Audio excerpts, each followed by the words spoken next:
Hey guys, what's up? I welcome you in the new another video of Education is Wealth. Friend, in today's video we are going to discuss about the important points of chapter 1 of Geography for class 8, and we will also discuss question answers of this chapter. So let's fastly go through this chapter. I am opening this chapter. You can see that this chapter is on our screen. Chapter 1 is resources. So friends, let's discuss firstly about the important points of this chapter, and then we go toward our question answer. So you can see our important points. I underlined our important points before the video. So now let's discuss this point. So friends, when you read the name of this chapter, resources, the question came in your mind, what is resources? So friends, here is the definition of resources. You can see anything that can be used to satisfy need is the resource. अब इसका मतलब क्या हुआ? कोई भी चीज़ जो हमारे कुछ भी काम आती हो उसे रिसोर्स कहा जा सकता है. जैसे कि आप देख सकते हो, ये बिल्डिंग है, रहने के काम आती है, ये है रिसोर्स. ये पानी है, पीने के काम आता है, ये भी है रिसोर्स. ये हमारी टेक्स्ट बुक है, तो ये भी काम आती है, तो ये रिसोर्स. फ्रेंड्स, जो भी चीज़ जो आपके काम आती है वो है रिसोर्स. तो आप ये सिंपल डेफिनेशन को समझ सकते हो रिसोर्सेज की. अब चलते हैं हमारे नेक्स्ट पॉइंट की तरफ. Water, electricity, rickshaw, vegetable and text book have something in common. They all have been used by you so that they have utility or usability, what makes an object or substance a resource. Friends, आपको ये पढ़ के एक विचार आया होगा कि what does utility means. तो friends, utility means the usability of a thing. जैसे कि वो चीज़ हमारे कितने काम आती है. अब कोई चीज़ होती है कि हमारे वो बहुत काम आती है और कोई चीज़ कम आती है. अगर कोई भी चीज़ हमारे काम आती है तो उससे हम रिसोर्स में इन्वॉल्व कर सकते हैं. ये आप देख सकते हैं, यूटिलिटी और usability is what makes an object और सब्सटेंस रिसोर्स. और यहाँ पर कुछ आपको एग्जांपल्स दिए गए, water, electricity, rickshaw, vegetables and text book. तो ये रिसोर्सेज के एग्जांपल है और इन सभी की यूटिलिटी है. वाटर भी हमारे काम आता है, इलेक्ट्रिसिटी भी काम आती है, रिक्शा भी काम आता है, वेजिटेबल एंड टेक्स्ट बुक दोनों ही हमारे काम आते हैं. तो अब चलते हैं हमारे थर्ड पॉइंट की तरफ. फ्रेंड्स, अब आप देख सकते हैं हमारे थर्ड पॉइंट को, which tells us that its user utility gives it a value. All resources have some value. अब फ्रेंड्स, ये कह रहा है कि उसका यूज़, हम जो यूज़ करते हैं उसे यूटिलिटी कहते हैं. तो वो किसी भी रिसोर्स को उसकी वैल्यू देती है. जैसे कि अगर कोई रिसोर्स हमारे बहुत काम आता है तो उसकी वैल्यू ज़्यादा होगी, और अगर कोई रिसोर्स कम काम आता है तो उसकी वैल्यू कम होगी. अब नीचे वाले पॉइंट में लिखा गया वैल्यू मीन्स वर्थ. ये तो आपको पता ही होगा, value means worth. Some resources have economic value. अब फ्रेंड्स, इसका मतलब क्या हुआ? कोई कोई रिसोर्सेज की इकोनॉमिक वैल्यू होती है कि उसके लिए हमें पैसे चाहिए होते हैं, या फिर इकोनॉमिक वैल्यू आप समझ सकते हो, और सम डू नॉट हैव. तो यहाँ पर एग्जाम्पल के लिए दिया गया है metals have an economic value. हाँ, ये है, मेटल्स की इकोनॉमिक वैल्यू होती है. उसे हमें, अगर ये मेटल है कोई भी, जैसे आयरन गिन लो, Fe, तो इसे खरीदने के लिए हमें पैसे की ज़रूरत है, मनी. और नीचे क्या एग्जाम्पल दिया गया है, अ ब्यूटीफुल लैंडस्केप में नॉट. अब फ्रेंड्स, अगर आप एग्जाम्पल के लिए गिन लो कि कोई गार्डन है आपके कॉलोनी के बाहर या कहीं भी, तो उसमें जाने के लिए आपको मनी की ज़रूरत नहीं है, आप यहाँ वैसे भी जा सकते हो. पर फ्रेंड्स, ये दोनों ही चीज़ आपके बहुत काम आती है, तो ये दोनों ही रिसोर्स है. पर मेटल की इकोनॉमिक वैल्यू है और वो गार्डन की इकोनॉमिक वैल्यू नहीं है. अब चलते हैं हमारे नेक्स्ट पॉइंट की तरफ, जो कि some resources can become economic valuable with time. इसमें कहा जा रहा है कि कोई कोई रिसोर्सेज टाइम के बाद, कुछ टाइम के बाद इकोनॉमिक वैल्यू होती है उनकी. सॉरी फ्रेंड्स, यहाँ पर ये शेक हो जा रहा है. अब देख सकते हो इसमें कहा जा रहा है कि कोई कोई रिसोर्सेज की थोड़े टाइम के बाद उनकी इकोनॉमिक वैल्यू होती है। तो फ्रेंड्स अगर आप देख सकते हो, आप ये जो आगे भी इंपॉर्टेंट पॉइंट्स दिखाऊंगा और ये सब अगर आपने इंपॉर्टेंट पॉइंट्स ध्यान में रखे और एग्जाम में जाओगे तो आपके 100% श्योर हूँ मैं कि आपके फुल मार्क्स आएंगे। चलते हैं हमारे नेक्स्ट पेज पे, इस पे देखते हैं कि क्या दिए गए इंपॉर्टेंट पॉइंट्स। तो फ्रेंड्स आप देख सकते हो, time and technology are two important factors that can change substance into resource. हाँ फ्रेंड्स, ये बहुत अच्छी बात है। अब आप इसमें कहा जा रहा है कि टाइम और टेक्नोलॉजी बहुत इंपॉर्टेंट फैक्टर है जो किसी भी सब्सटेंस को रिसोर्स में कन्वर्ट कर सकते हैं। तब ये कैसे? जैसे कि फ्रेंड आपको पता होगा कि मेटल किस में से निकलता है, मेटल ओर में से। जैसे कि ये मेटल ओर और ये है मेटल। तो अब हमें पहले पता नहीं था कि मेटल में से मेटल ओर में से मेटल निकाल सकते हैं, और जब हमारी टेक्नोलॉजी इंक्रीज हुई तब हमें पता चला कि हम मेटल भी बना सकते हैं और हमने बनाए। तो ये हो गया एक इम्पॉर्टेंट फैक्टर, तभी मेटल हमारा रिसोर्स हुआ ना, वरना मेटल और तो हमारे कुछ काम का नहीं था। अब टाइम, तो फ्रेंड्स ये टेक्नोलॉजी इंक्रीज होने में कुछ टाइम लगा होगा, ये तो टाइम भी एक इम्पॉर्टेंट फैक्टर हो गया। तो इसलिए friends time and technology are two important factors that can change substance into resource. अब चलते हैं, आप देख सकते हो टाइप्स ऑफ रिसोर्सेज। कितने टाइप्स होते हैं resources? Resources are generally classified into natural, human made and human. अब यहाँ पर नेचुरल रिसोर्सेज की डेफिनेशन दी गई है। फ्रेंड्स ये सिंपल है, natural resources are those which are drawn from nature and used without much modifications. तो इसमें कहा जा रहा है कि ऐसे रिसोर्सेज जिनको नेचर से लिया गया और उसमें कुछ ज़्यादा हमारी तरफ से कोई एफर्ट नहीं दिया गया हो ह्यूमन की तरफ से, तो उसे कहते हैं नेचुरल रिसोर्सेज। इनके एग्जांपल्स है the air we breathe, the water, minerals और बहुत सब।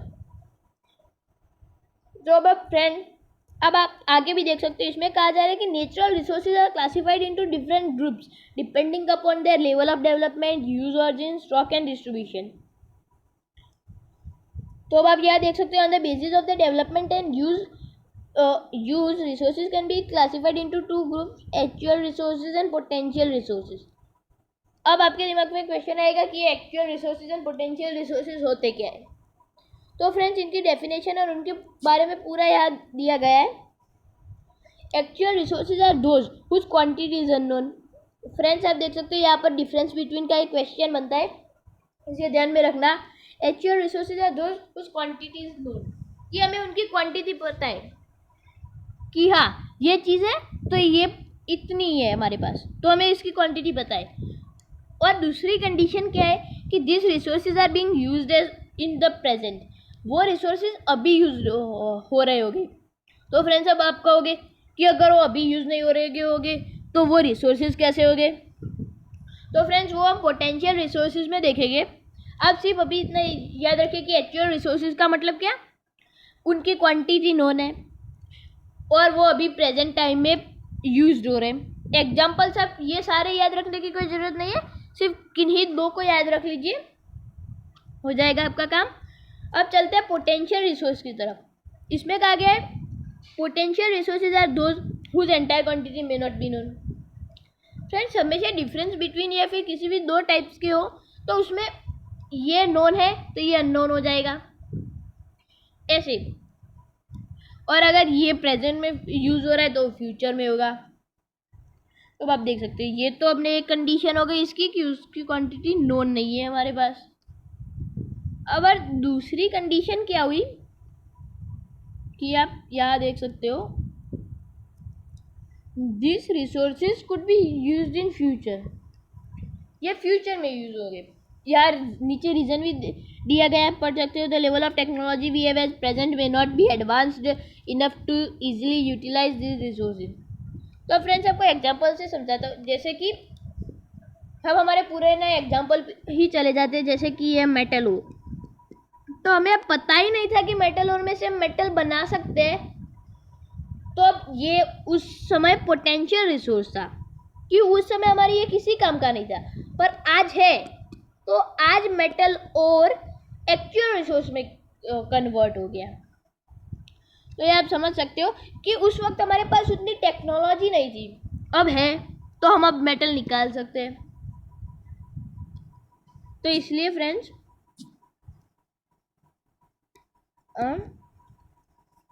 अब आप देख लीजिए, यहाँ पर एक एग्जांपल दिया गया है, uranium found in Ladakh is an example of potential resource.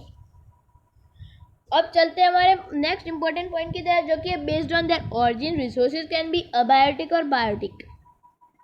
Friends इसको आपको याद रखने की जरूरत नहीं। अबायोटिक मतलब क्या? अबायोटिक मतलब नॉन लिविंग, बायोटिक मतलब living. The abiotic resources are those which are drawn from non-living things and biotic resources are those which are drawn from living things। अब यहाँ पर एग्जांपल्स देख सकते हो।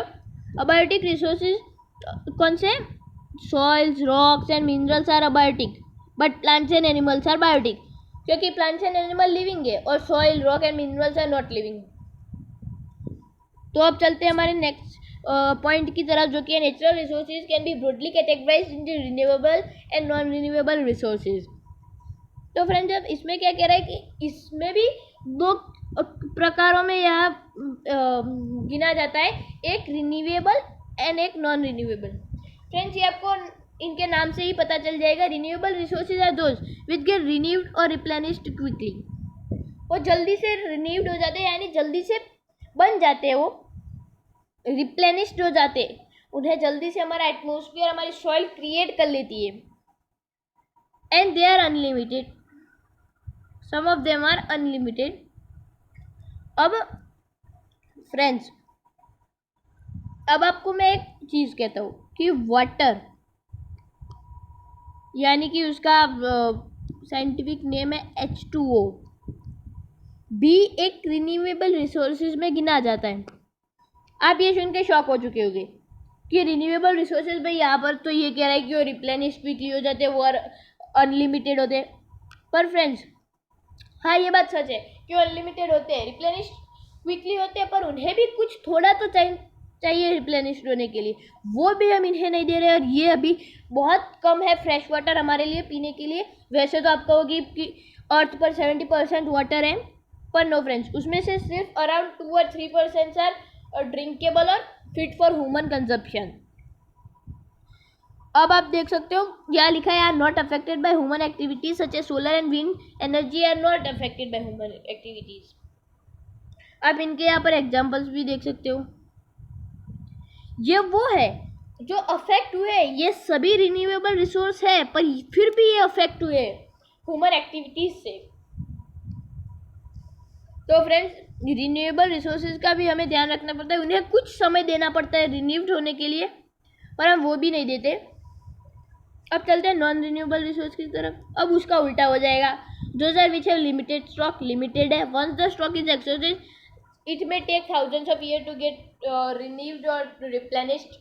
अब इसमें कहा जा रहा है कि रिन्यूएबल रिसोर्सेज वो होते हैं जिनका स्टॉक लिमिटेड होता है, और अगर वो एक बार पूरे हो गए, पूरे खत्म हो गए, एक्सॉस्टेड हो गए, तो उन्हें रिप्लेनिश्ड होने के लिए, यानी उन्हें वापस बनने के लिए कुछ हजारों साल लग जाएंगे। अब नीचे वाले पॉइंट पे चलते हैं, जो कि है on the basis of the distribution resources can be ubiquitous और localised resources that are found everywhere अब आर कॉल्ड यूबिक्विटियस। अब इसमें ये कहा जा रहा है कि resources that are found everywhere, सब जगह पाए जाते हैं, वो यूबिक्विटियस रिसोर्सेज है। तो अब सब जगह क्या पाए जाते हैं? एयर वी ब्रीथ, सॉइल, बहुत सारे एग्जाम्पल है उसके भी। अब लोकलाइज्ड क्या क्या हुआ कि those resources which are found in only certain places are called localised, like copper and iron ore. तो फ्रेंड्स अब ऐसे रिसोर्सेज जो किसी सर्टेन प्लेसेस या फिर कुछ ही प्लेसेस पर पाए जाते हैं उन्हें लोकलाइज्ड रिसोर्स कहा जाता है, और यूबिक्विटियस रिसोर्स उन्हें कहा जाता है जो हर जगह पाए जाते हैं। आप इनके दो एग्जाम्पल्स भी याद रख सकते हैं। अब फ्रेंड्स चलते हैं हमारे नेक्स्ट पेज की तरफ। इसमें आप देख सकते हो अब ये दूसरी टाइप आ गई। पहले हम नेचुरल रिसोर्सेज को डिस्कस कर रहे थे, अब करेंगे ह्यूमन मेड रिसोर्सेज को डिस्कस। आप देख सकते हो इसमें क्या लिखा हुआ है, sometimes natural substances become resources only where their original form has been changed. यहाँ पर आप हमारा पूरा ना एग्जाम्पल ही देख सकते हो. Iron ore was not a resource until people learn to extract iron from it.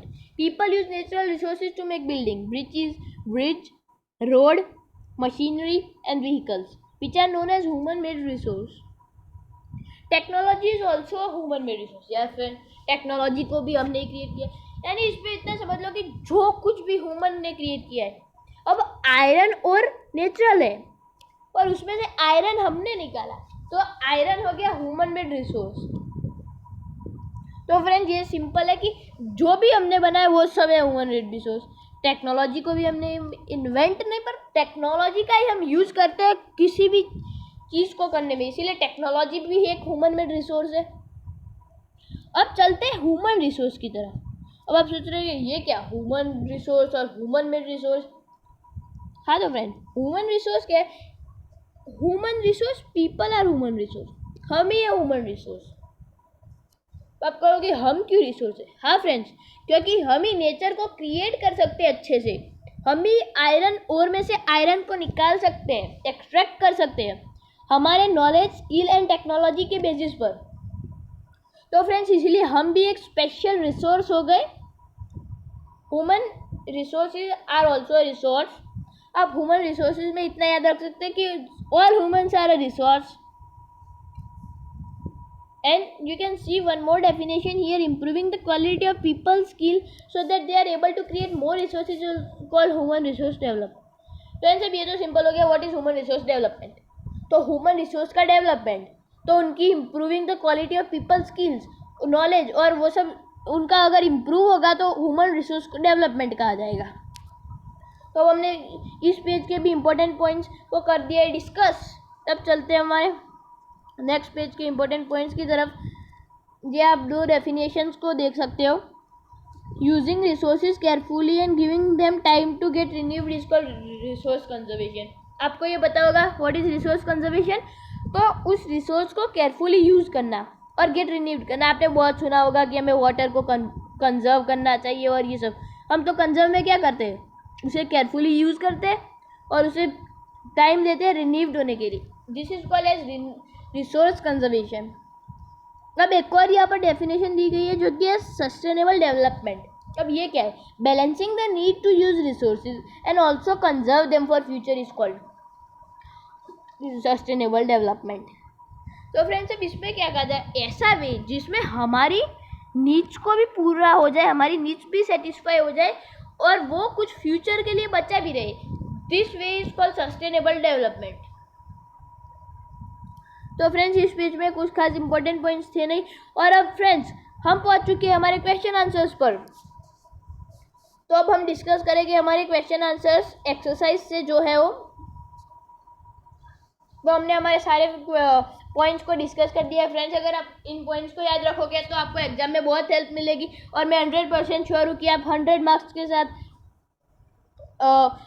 Sure होगे कि हमारे फुली आएंगे. तो अब फ्रेंड्स चल अब डिस्कस करते हैं हमारी एक्सरसाइज. तो एक्सरसाइज का क्वेश्चन 1 है what are why resources distributed unequally over the earth. Friends मैंने आपको कहा था कि आपको इंपॉर्टेंट पॉइंट्स में से ही आंसर मिल जाएगी. इसमें कहा जा रहा है कि why resources distributed unequally over the earth, कि रिसोर्सेज अर्थ पे क्यों अलग अलग है. जैसे कि कहीं पानी कम है तो कहीं ज़्यादा है. आप देख सकते हो राजस्थान इज कंसिडर्ड, मतलब वहाँ ऐसा कंसिडर कहा जाता है कि वहाँ कम पानी है. और अब बाकी सब कई आसाम देख लीजिए, वहाँ बहुत रेनफॉल होती है और बहुत पानी है. तो इसकी मतलब वाई आर रिसोर्सेज, क्यों ये होता है. तो फ्रेंड अब आप यहाँ पर ही हमारे ये इंपॉर्टेंट पॉइंट्स में भी देख सकते हो. यहाँ आप इंपॉर्टेंट पॉइंट भी आया था ऐसा, ये देख सकते हो. The distribution of natural resources depends upon number of physical factors like terrain, climate and altitude. The distribution of resources is unequal because these factors differ so much over the earth. तो friends इसमें क्या कहा जा रहा है कि distribution of natural resources depends upon the number of physical. अब distribution किसके बेसिस पर होता है, तो नंबर ऑफ फिजिकल फैक्टर्स के बेसिस पर होता है. वो फिजिकल फैक्टर्स क्या है, terrain, climate and altitude. In 3 physical factors के बेसिस पर नेचुरल रिसोर्सेज का डिस्ट्रीब्यूशन होता है. तो फ्रेंड्स आप समझ सकते हो कि ये 3 तीनों सब जगह सही तो हो गया ना, ये डिफर करते हैं सो मच, हर जगह पे ये अलग अलग होते हैं, इसीलिए रिसोर्स भी हर जगह पे अलग अलग होते हैं, इनइक्वली डिस्ट्रीब्यूटेड है हमारी इस अर्थ पे। तो हमारा क्वेश्चन 1 हो चुका है सॉल्व। आप इसे सिंपली लिख सकते हो, इसका आंसर अगर आपको इंग्लिश में चाहिए तो इसे सिंपली लिख दीजिए, the distribution of natural resources depends upon numbers of physical factors like terrain, climate and altitude. The distribution of resources is unequal because this factors are differ from place to place. तो friends ये बहुत ही simple question था हमारे लिए। अब चलते हैं हमारे नेक्स्ट क्वेश्चन की तरफ, जो कि है what is resource conservation. What is resource conservation, ये भी हमने पॉइंट्स में डिस्कस किया था। रिसोर्स कंजर्वेशन क्या होता है, किसी भी चीज़ को हम बचाते हैं और उनका केयरफुली यूज़ करते हैं और उन्हें रिन्यूड होने के लिए टाइम देते हैं, वो होता है रिसोर्स कंजर्वेशन। आप या इसकी डेफिनेशन को भी पढ़ सकते हो हमारे इंपॉर्टेंट पॉइंट्स में से। Using resources carefully and giving them time to get renewed is called resource conservation. तो फ्रेंड्स इसका आप सिंपली आंसर लिख दीजिए, व्हाट इज रिसोर्स कंजर्वेशन। तो होगा using resources carefully and giving them time to get renewed is called resource conservation. पूरा का पूरा जैसे ही बुक में वैसा का वैसा लिख दीजिए। अब चलते हैं हमारे थर्ड क्वेश्चन की तरफ, जो कि why are human resources important. Human resource important क्यों है फ्रेंड्स। अब ह्यूमन रिसोर्स इंपॉर्टेंट इसलिए क्या कि वही नेचर का बेस्ट यूज़ करना चाहते हैं, उनसे रिसोर्सेज बनाते हैं उनके नॉलेज, स्किल एंड टेक्नोलॉजी के बेसिस पर। तो हमने ये भी पढ़ा था हमारे इंपॉर्टेंट पॉइंट्स की तरफ। जल्दी से चलते हैं हमारे उस इंपॉर्टेंट पॉइंट की तरफ। आप ये देख सकते हो, people can make the best use of nature to create more resources when they have the knowledge, skill and technology to do so. That is why human beings are a special resource, क्योंकि उनके वही nature का best use कर सकते हैं, उनके पास knowledge है, skill है, टेक्नोलॉजी है, तो इसलिए पीपल को भी ह्यूमन रिसोर्स में कंसिडर किया जाता है और वो एक स्पेशल रिसोर्स भी है। तो हमारा ये क्वेश्चन भी हो गया सॉल्व। अब मैं कह देता हूँ इसे आप इंग्लिश में कैसे लिख सकते हो अपनी नोटबुक में। तो आप सीधा बुक का लिख दीजिए, why are human resource important. तो peoples can make the best use of nature to create more resources when they have the knowledge, skill and the technology to do so. That is why human resources are important. बस, तो ये भी हो गया हमारा। अब चलते हैं हमारे फोर्थ क्वेश्चन की तरफ, जो कि है what is sustainable development. Friends हमने ये भी पढ़ा था हमारे इंपॉर्टेंट पॉइंट्स में कि सस्टेनेबल डेवलपमेंट क्या होता है।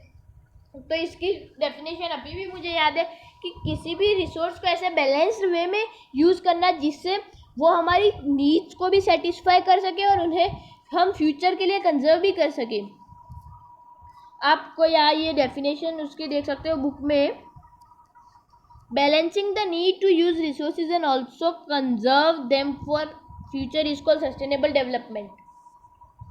तो फ्रेंड्स कि इस बैलेंस वे में उन्हें ट्रीट करना कि वो हमारी नीड को भी सेटिस्फाई कर दे और उन्हें फ्यूचर के लिए उन्हें हम कंजर्व भी कर सकें। तो आप इसका आंसर सिंपली इंग्लिश में ऐसे लिख दीजिए अपनी टेक्स्ट बुक में कि व्हाट इज सस्टेनेबल डेवलपमेंट।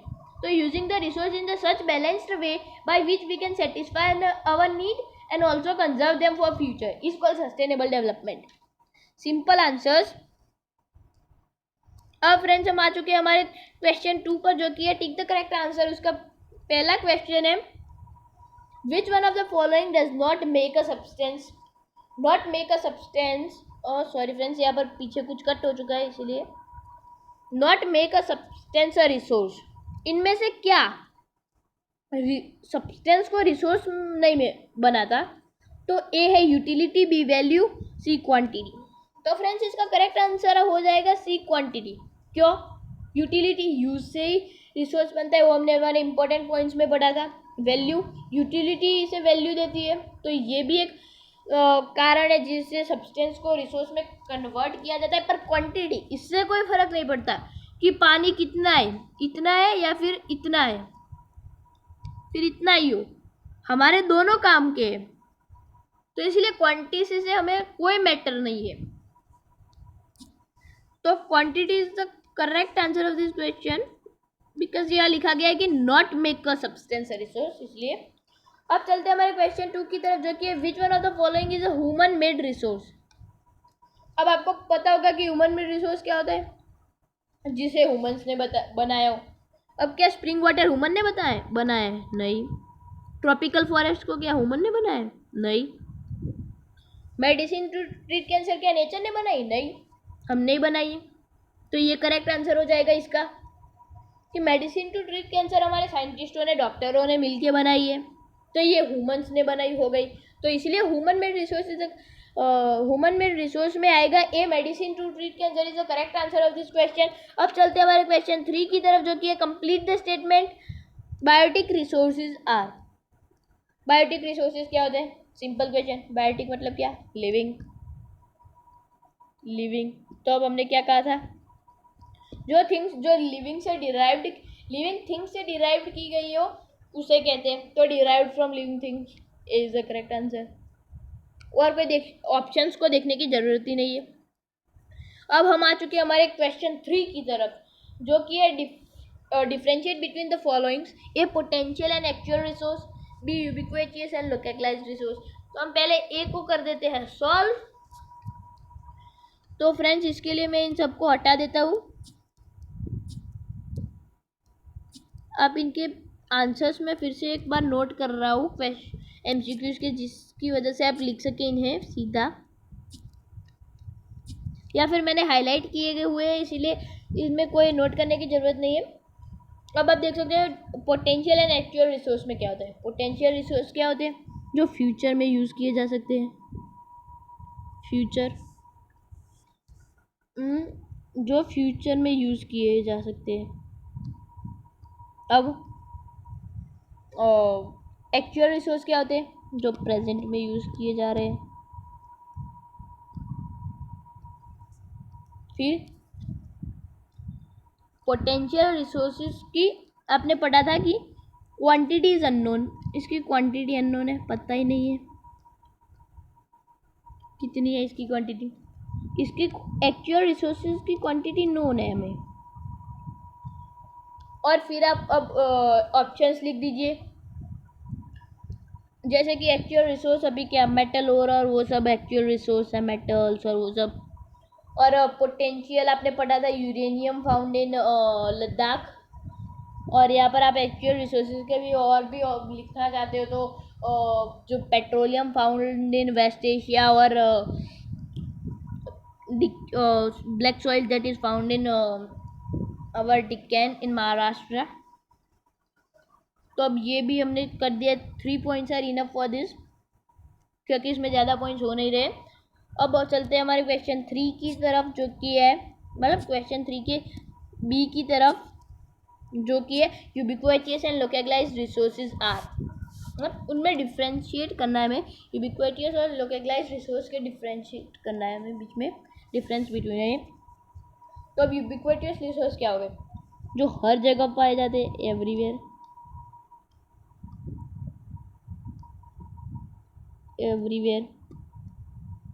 ये सर्टेन प्लेसेस पर फाउंड होते हैं लोकलाइज्ड रिसोर्सेज। सर्टेन प्लेसेस पर फाउंड होते हैं। तो अब ये एक हो गया हमारा point.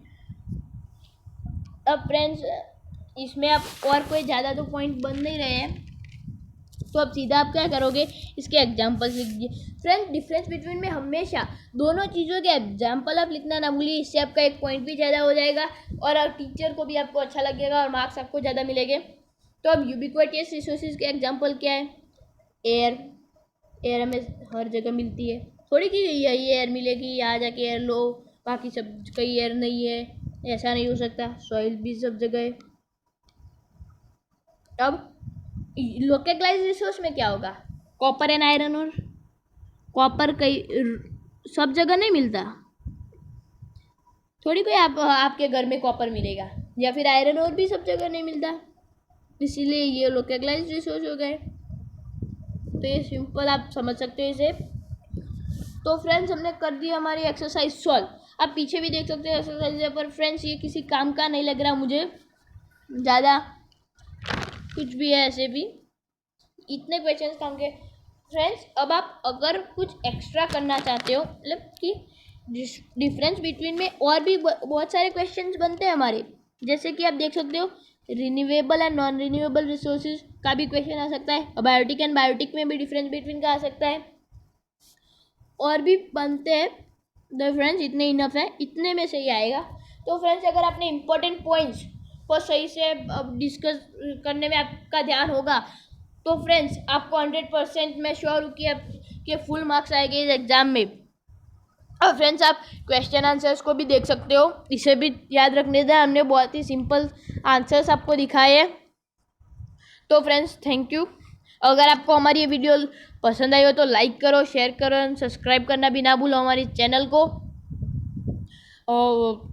And friends please on the bell icon so that you get the notifications, यानी कि सबसे पहले आपको नोटिफिकेशन मिल जाए, फास्टली आपको नोटिफिकेशंस मिल जाए, इसलिए फ्रेंड्स ऑन कर दीजिए आप बेल आइकन को भी।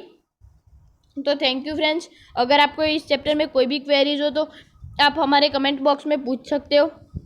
तो फ्रेंड्स अगर आपको हमारी ये वीडियो पसंद आई हो तो लाइक करो, शेयर करो एंड सब्सक्राइब करना भी ना भूलो। थैंक